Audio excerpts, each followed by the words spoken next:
Ladies and gentlemen, now we're going to start and to dig deeper with our opening keynote, a high-level scene setter on innovation, energy systems, and capital transformation. This keynote will frame the regional and global context following COP30, emphasizing how MENA economies can lead through innovation, energy integration, and strategic capital flows to build a new climate-driven economic paradigm. In a new climate economy, let us welcome His Excellency Dr. Mahmoud Mohieldin, UN Special Envoy on Financing Sustainable Development.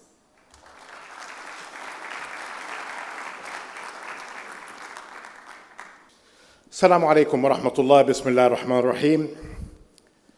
Excellencies, ladies and gentlemen, and let me acknowledge the leadership of His Excellency Mohammed Mubarak bin Dina, the Minister of Oil, Environment, and Special Envoy for Climate Affairs. It's great as well to see His Excellency Jassim Mohammed Al-Bidawi, the Secretary General of the Gulf Cooperation Council, with us. Many thanks as well for the excellent opening remarks. And it's a great pleasure to be back here in the Kingdom of Bahrain that I had the pleasure of visiting for many years, for more than 3 decades now, continuously. And I had the great honor of representing Bahrain and the rest of the GCC countries, with the exception of Saudi Arabia and a group of Arab countries, including my home country, Egypt, at the board of the IMF for 4 years. And during that time, I managed to see closely how seriously this country has been managed under His Highness leadership, King Hamad bin Isa Al Khalifa, and the great coordination of His Royal Highness, the Prime Minister Salman bin Hamad Al Khalifa.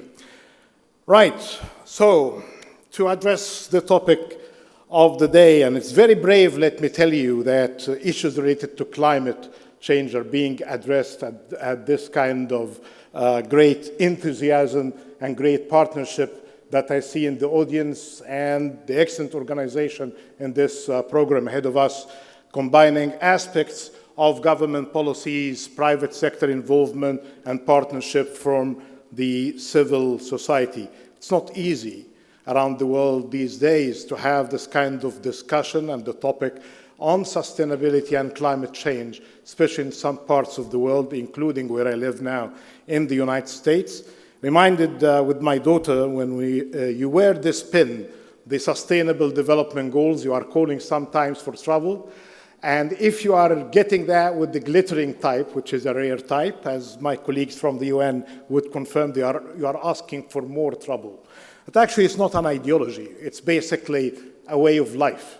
That these kind of challenges facing us today are basically about how to deal with the problems that we are facing. And for those of you, and I saw many who attended Davos, they may come up confused about the fate of the international order, whether it's ruptured, fractured, exists, or otherwise. But we're here to stay in this world, and we need to make good living, maintain our standard of living, and push forward in the investments related to human capital, investments in resilient infrastructure, and investment in resilience. Is beyond ideology. Is beyond opportunities that are for today, but opportunities for tomorrow as well. In preparation of this, I was told 20 minutes, I'll be within the limits. So I had 3 options. One, through a bigger volume that took me 2 years since the successful end of COP27 and then COP28. Both were hosted in Arab countries, in Egypt and then in the United Arab Emirates. So that took me a journey with 37 experts in areas related to finance, investment, and development, and edited. I'm not going to read the whole book to you today, but I'll get some insights from it. 37 experts, and we finished this piece that just came out last week under the title of Policy-Driven Climate and Development Finance, Strategies for Equitable Solutions. It's not a promotion of the book at all, it's open access, but basically for those who want to dwell more on the different areas on how to achieve sustainable development goals, putting climate within the agenda of sustainability, and how to mobilize finance, technology, and push for behavioral change. There could get some sort of insights from this book that had a good forward by Nick Stern. Professor Nick Stern is one of the distinguished scholars in the areas related to development and growth, in which he identified climate action as the engine of growth for the 21st century. So this is a version that I'm not going to use, just the background, and then the usual adequately prepared pages for background on this topic, and then I have this small note that I'm going to use. So, what kind of world we are facing today? And especially with the many question marks about what kind of international order we have, and we have been very much relying on what's so-called rule-based international order. If you had doubts until last year that this order had been compromised, actually with the start of this year, and again with reference to the discussions in Davos by leaders of government and business, this old international order is not with us anymore. For those who benefited from it, congratulations that you managed to do something out of it. For those who didn't benefit adequately, including many of our countries in this region, there should be hope doing better in the future by sharing some insights on some practical solutions on public-private partnerships. But that gets me to tell you all, it's not just about reactions to some particular administration in a particular country. It has been growing with us for quite some time that these kind of compromises to the international order had really to be there, materialized at the end of an end to that international order, because what we have today of a system of governance is not relevant to the 21st century. It is not relevant to the rise of middle powers. It's not relevant to the rise of emerging powers, including from this region. So what we inherited from the end of the Second World War 80 years ago is not relevant because it didn't adapt to the changes. Meanwhile, there are no PowerPoint presentation, but I'd like you please to imagine with me 3 charts that can summarize what happened during the last 40 years in particular.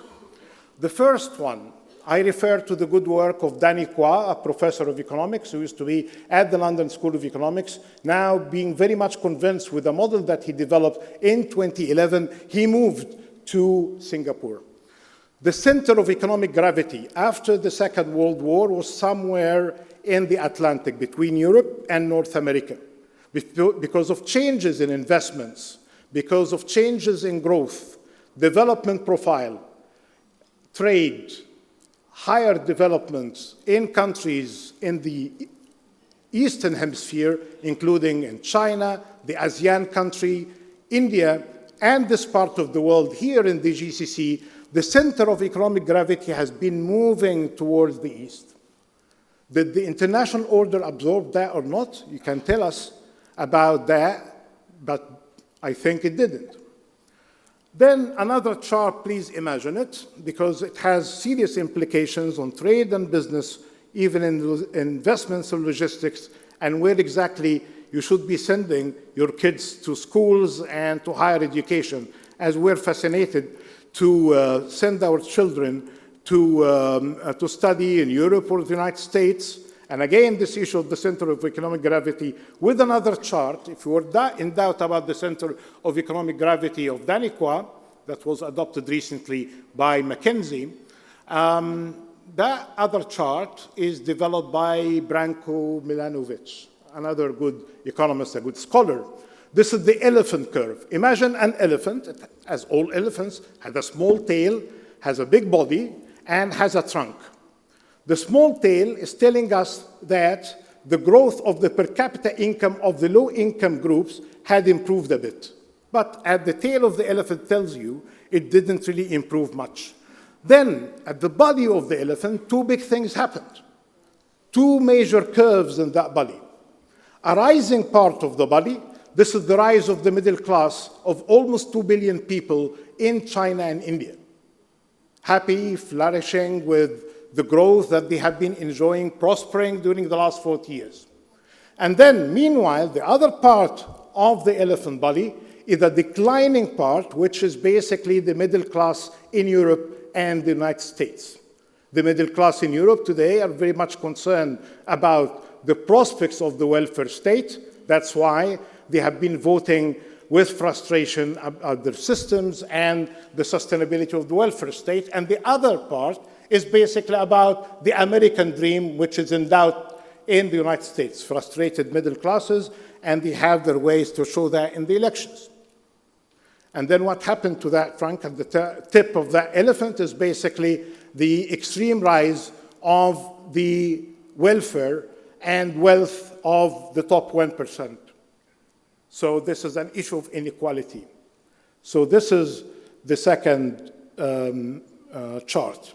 Enough of animals, elephants. Let me add another one and get into the business. The last animal is called crocodile chart.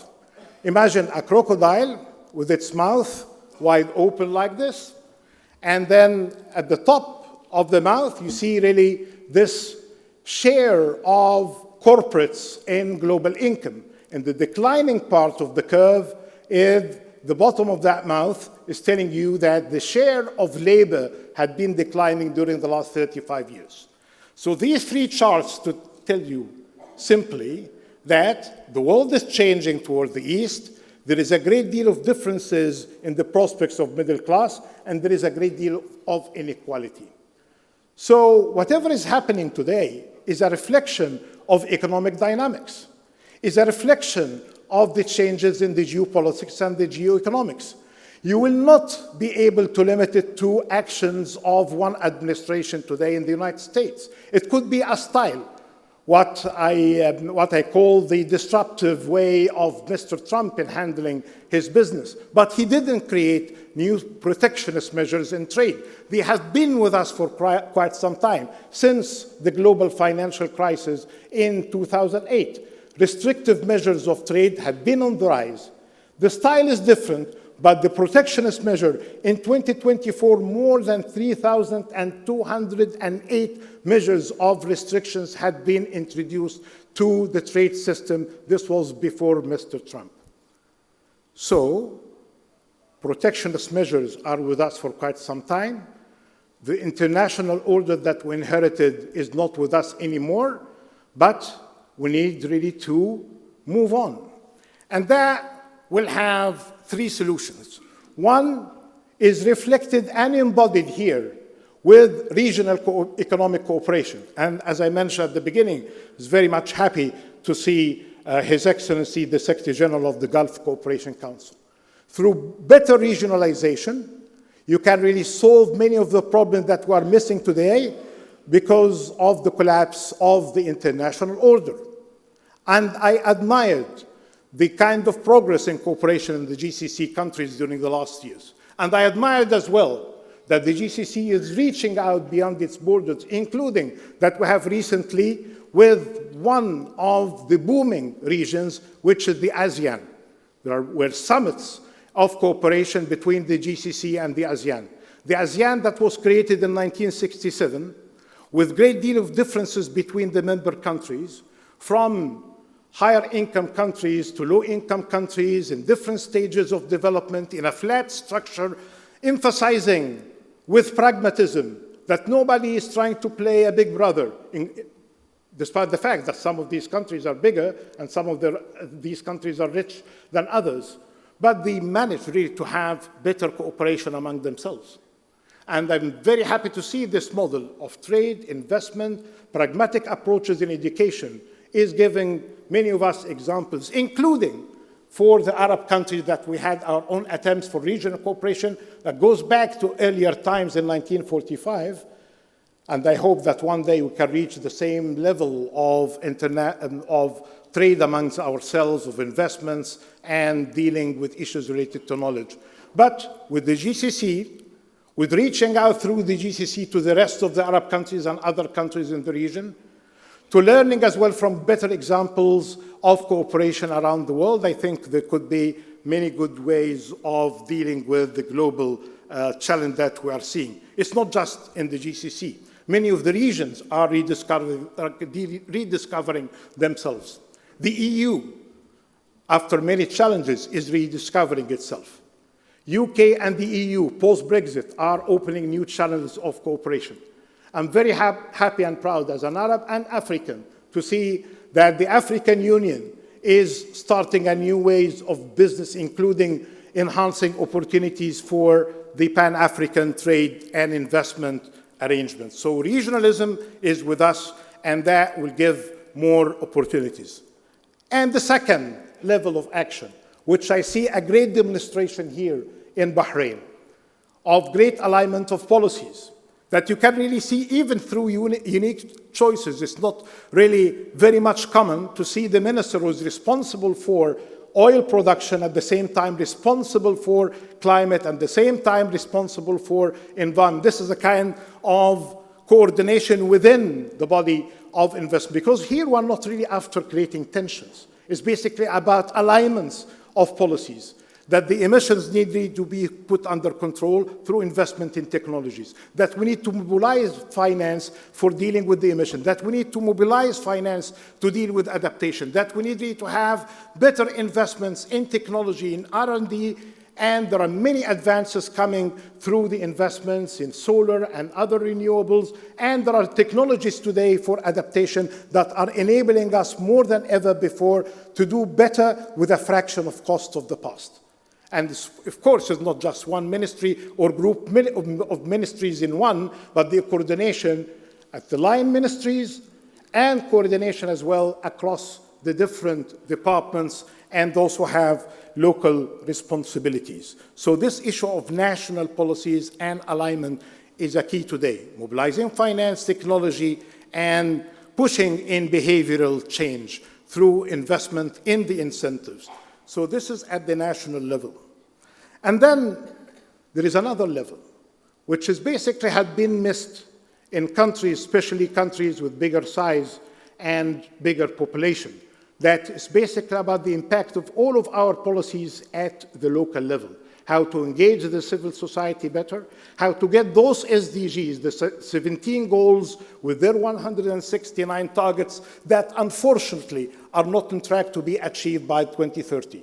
I can always be optimistic and say, well, there are few countries around the world, including the countries of the GCC, are on track, including some countries in the Nordic countries, or in China, or in India. Despite their big populations, both celebrated the achievement of SDG 1, which is ending extreme poverty. China declared this success and victory in 2020, and India declared this success in 2024. So there is hope. You can always say, well, there's only 15% of the targets that are on track, and 55% are not that much on track, and 35% globally are worse than where we started back in 2015. But you can still see that there are areas of progress and hope in some regions, as I mentioned, and in some countries. How that happens? Leadership, investment in human capital, investment in advanced infrastructure, and investment in resilience. That gets me into the very final part of my address to you today, which is basically about the tensions around climate action. And I'm coming from development, finance, and investment debt management background. When I was introduced as a climate champion for the Sharm el-Sheikh COP27, and we had really this club, it's almost a clan of climate enthusiasts, and we need to have them. We need to have people with passion and good understanding of the business. But I told them, coming from a village in Egypt, the discussion about mitigation and adaptation needs really to be translated into development action. that when we are dealing with emissions, we are talking here about efficiency of energy, about affordable energy, about access to energy for development and for growth opportunities and for the creation of sustainable, decent jobs. It is not really an isolated island from what we are prioritizing for the country. And when you talk about adaptation, very confusing for some, but adaptation is as reflected in the Sharm el-Sheikh adaptation agenda. It's basically about investment in the source of life, water, better water management, resilience of infrastructure, dealing with agriculture, food systems, and investments in communities and dwellings. So it's very much on the day-to-day kind of action to many line ministries. So how to integrate climate action in sustainable development and the local level for impact. And I think we have been doing better in this area since then by becoming less ideological about the matters here. Let me conclude by mentioning the following. And it's great that there were some reflections on how serious Bahrain is in its priorities. And I like as well here to commend Bahrain for its leadership and commitment to advancing sustainability and climate action, and including the commitment to the net zero emissions by 2060, the midterm target to reduce greenhouse gas emission by 30% by 2035. This is the last time I checked. It could have improved since then. The Bahrain's National Renewable Energy Action Plan, the adaptation of the national adaptation and coastal resilience plans within the overall development policy for the vision of achieving the goals of Bahrain. But here, distinguished colleagues, excellencies, the central message of my remarks today is that the climate transition will be judged not by the elegance of frameworks or the ambitions of its targets, but by its capacity to deliver credible, affordable, and development-aligned outcomes. A climate economy architecture and that in a fragmented markets will not really be helpful to anyone. It will not be helpful to government, not be helpful to business, and definitely not be helpful to the people at large. What is required now is a renewed focus on delivery, on reducing risk rather than the multiplicity of conflicting conditions, on better coordination rather than competing, and ensuring that climate policy instruments, whether in finance, trade, or in industry, work together to expand opportunities rather than constrain them. Very pragmatic approach. And I like as well the revival of the concept of principled pragmatism, that we need to be flexible, but at the same time we have values and targets that we need to protect. In this context, deeper regional cooperation will be indispensable to achieving scale, lowering costs, and strengthening resilience. Experiences such as that of the GCC and the ASEAN offer inspiring model of how coordinated regional frameworks can enhance investment, policy coherence, and collective bargaining power in the global economy. Again, I cannot share more how happy and honored I am to be back here in Bahrain, a country that didn't wait to listen to the good advice of the managing director of the IMF that she shared a year ago, that for the countries of the region of the GCC, for them to prosper and to grow further, they need to do better in areas. All of them are starting with D.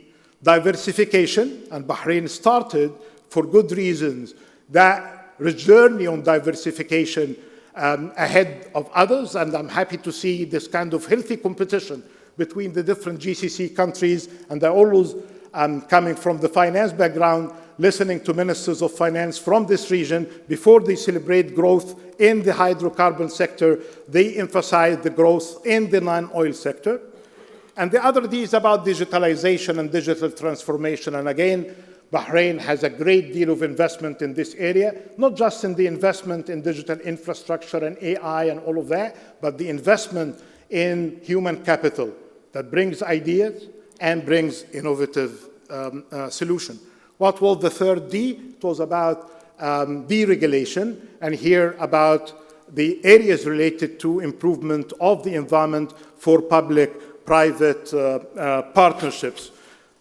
Yes, the managing director of the IMF mentioned those 3Ds: deregulation, digitalization, and diversification. But as a good friend of hers, I told her that you forgot the most important of the Ds, which is basically about demographics. We have here in this region healthy demographics. Median age in the world is telling us it's around 31. In this region is much less than that. And when I was in Saudi Arabia yesterday discussing possibilities of cooperation between GCC and EU, and say, well, there is a great advantage here in the GCC. While the median age in Europe is 40 plus, in this region is 20 plus. And it's not just about the numbers. I'm very proud of the younger generation that their fathers and grandfathers had major and keen investments in their education, in skilling them up for not just for them, but for us all to be proud of.